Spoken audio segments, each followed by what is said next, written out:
Bonjour et bienvenue à ma chronique. Aujourd'hui, je vais vous présenter un champignon sauvage que moi et Daniel on a trouvé hier. D'ailleurs, je tiens à le remercier parce que je suis juste un débutant en champignons sauvages. Et puis, il m'a amené en forêt hier, on a trouvé un spécimen rare. Mais tout d'abord, avant de vous le présenter, je voudrais vous inviter à mes autres chroniques que je vais faire dans le futur. Ça va parler des forêts nourricières. Je vais aussi expérimenter l'écoforesterie.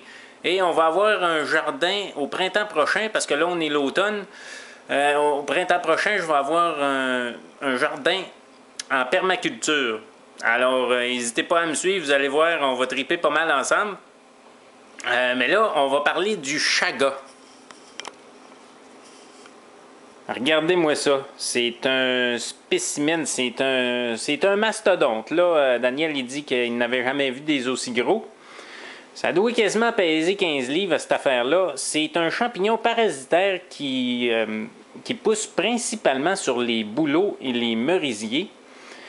Et puis, ce que ça fait, ça, c'est que ça condense les nutriments du bois dans sa structure pour faire face à la rigueur de notre climat.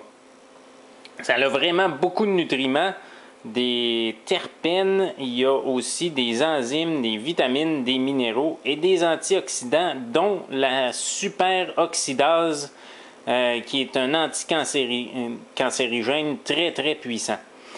Dans le fond, la manière de consommer ça, c'est pas dans la poêlonne, excusez, avec du beurre. Regardez bien ça.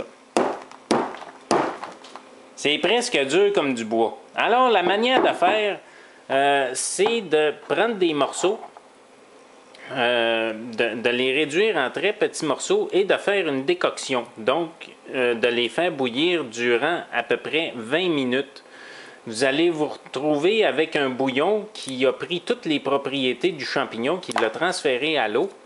Et puis, vu que le goût de ce bouillon-là, ça ne goûtera pas le champignon en tant que tel. Ça va avoir un petit goût boisé, très, très fin. Donc, vous allez pouvoir l'incorporer à plusieurs recettes. Toutes les recettes que vous avez besoin d'eau pour y ajouter des nutriments, ben, vous allez pouvoir y mettre ce bouillon-là.